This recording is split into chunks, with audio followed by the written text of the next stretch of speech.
परतीच्या मार्गावर असताना केम येथे विश्वगुरू श्री संत निवृत्ती महाराज व एकनाथ महाराजांच्या पालखीचं जोरदार स्वागत करण्यात आलं. परंतु दहिवली उपळवाटे केम पालखी मार्गाची दुरवस्था झाल्यामुळं श्री संत निवृत्तीनाथ महाराज रथाचं लाखो रुपयाचं नुकसान झालं आहे. त्यामुळे पुढच्या वर्षी पालखी मार्ग बदलण्याचा इशारा दिंडीचे प्रमुख राहुल साळुंखे यांनी दिला आहे. लाईव्ह महाराष्ट्र झोन न्यूजसाठी संजय जाधव. ताज्या अपडेटसाठी लाईव्ह महाराष्ट्र झोन न्यूजच्या यूट्यूब चॅनलला सबस्क्राईब करा, तसेच बेल आयकॉनवरती क्लिक करा.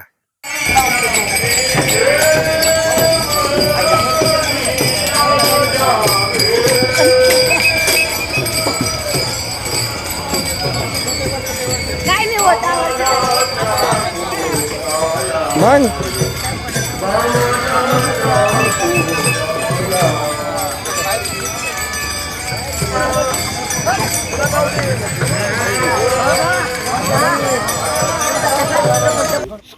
आज आपल्या केम गावामध्ये निवृत्ती महाराज समाधी संस्थांचे दिंडीचे प्रमुख राहुल साळुंखे हे आलेले आहेत आणि काल ज्या रस्त्यावरून आले त्याबद्दल ते आपला अनुभव सांगतील आणि ह्या प्रशासनाला एक आदेश देतील किंवा एक विचारणा करतील.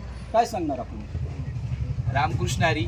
श्री संत निवृत्तीनाथ महाराज आषाढी वारी पायी पालखी सोहळा परतीचा प्रवास सुरू झाला आहे आणि हा प्रवास करत असताना अत्यंत रस्त्यांच्या बाबतीत चुकीचा, घाणेरडा आणि वाईट अनुभव आम्हाला आला. कारण रस्त्यांची अवस्था अत्यंत दयनीय आहे. पिंपळनेरपासून, निमगावपासून, त्यानंतर उपळवटे आणि केम हा रस्ता अक्षरशः मुक्या प्राण्यांचा जीव, त्यानंतर रथाचं नुकसान, वारकऱ्यांचे हाल, या सगळ्या गोष्टींना आम्ही पूर्ण त्रस्त झालोय. केमपर्यंत जीव मुठीत धरून वारकरी आले, संपूर्ण वारकरी त्रस्त झाले आणि शेवटी आपल्या रथाला बैलजोडी आहे, बैलांनाही प्रचंड त्रास होत होता. मग आम्ही विश्वस्त मंडळांनी एकत्र निर्णय घेऊन आपण ट्रॅक्टरला जोडून तो रथ चिखलातून, दगडगोट्यातून, साचलेल्या पाण्यातून केम गावापर्यंत आणला. आता केम नंतर पुढे आपण झरे या ठिकाणी मुक्कामी जाणार आहे. हाही रस्ता अत्यंत खराब आहे. रथाचं जवळपास चांदीचे भाव वाढले.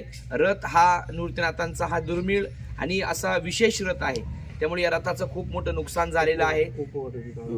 उपळवटे या ठिकाणी रथ अडकला होता. त्यानंतर तुम्हाला सांगायला एक खेद वाटेल की प्रशासन इतर सगळ्या गोष्टीत लक्ष घालते, पण संबंधित कॉन्ट्रॅक्टरला गेल्या 3-4.5 वर्षापासून ग्रामस्थ फॉलोअपमध्ये आहे, त्याला विचारणा करताय, पण अनेक वेळा होतोय, करतोय, निधीचा अभाव आहे असे बुडाबुडीचे उत्तर दिले जातात. कॉन्ट्रॅक्टर स्थानिक लोकांचे फोन उचलत नाही असा आरोप कॉन्ट्रॅक्टरच्या बाबतीत आहे. देशमुख म्हणून कॉन्ट्रॅक्टर कोणीतरी आहेत, काय नाव आहेत आपलं? बाळासाहेब देशमुख म्हणून आहेत, टेंभुर्णीचे. मी प्रशासनाला, त्या कॉन्ट्रॅक्टरांना एक विनंती करेल, आम्ही वर्षातून एकदा येत असतो, पण स्थानिक नागरिक किती या रस्त्याच्या हालला तोंड देत असतील आणि आपला भारत हा सुजलाम सुफलाम होत चाललाय, रस्त्यांचे कामं होत आहे आणि एवढा मोठा निवृत्तीनाथांचा रथ जातो, एवढे सजन गावं आहेत आणि रस्त्यांचे हाल हे पाहता अत्यंत दुर्दैवाची गोष्ट आहे. झरे या ठिकाणी जात असताना सुद्धा रथाचे काही पार्ट गळून पडले. आपला रथ 7-8 कोटीच्या आसपासचं त्याची किंमत आहे. रथाचं प्रचंड नुकसान झालेलं आहे. वारकऱ्यांनाही दुखापती झालेल्या आहे. वारकरी चालून आणि त्या पाण्यातून, चिखलातून त्यांना पायाला वेदना होत आहे. या सगळ्या गोष्टी अत्यंत चुकीच्या घडत आहेत. त्यामुळे मी वैयक्तिक जे कॉन्ट्रॅक्टर आहे त्यांना विनंती करेल की आपण या रस्त्याचे कामं तात्काळ करावे आणि कामं का झाले नाही याची विचारणा करायला गेलेल्या माणसांना आपण उत्तम उत्तर द्यावं, कारण अभ्यास करून उत्तर द्यावं. आपण जे उडावडीचे उत्तर देतात, गेल्या 2022 पासून आम्ही पाहतोय, 2022 पासून रथाला ट्रॅक्टर जोडला जातोय. त्यामुळे जर असं रस्त्यांच्या कामांची परिस्थिती अशी असेल, जर कोणी सहकार्य करत नसेल, तर निवृत्तीनाथांचा रथ आम्ही या मार्गे आणणार नाही. कारण रथाची परिस्थिती, वारकऱ्यांचे हाल आणि निवृत्तीनाथ दादा ज्या मार्गाने जातात तो मार्ग चांगला, उत्तम असावा. कारण हे विश्वाचे गुरु आहेत, त्यामुळे त्याचं पावित्र्य, त्याचं औदार्य, त्याचं सौंदर्य या सगळ्या गोष्टी राखणं गरजेचं आहे. जर रस्त्याची कामं व्यवस्थित होत नसेल, वारकऱ्यांच्या सोयीसुविधा होत नसतील, तर म्हाडा आणि करमाळा तालुक्यातील हे काही ज्या 4-5 गाव आहे यांचा विचार संस्थान आणि आम्ही सर्व वारकरी एकत्र येऊन करू.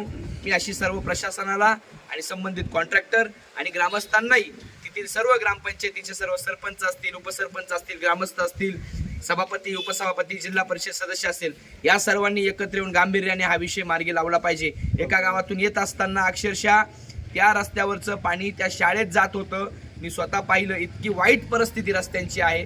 आपण सर्व नागरिक कसं हे सगळं सहन करतात, हा मला पडलेला प्रश्न आहे. त्यामुळे प्रशासन आणि संबंधित कॉन्ट्रॅक्टर यांना विनंती आहे की आपण याचं तात्काळ या रस्त्यांची दुरुस्ती करून आणि हा पालखी मार्ग लवकरात लवकर त्यांना, वारकऱ्यांना आणि ग्रामस्थांना दुरुस्ती करून द्यावात, ही विनंती आहे.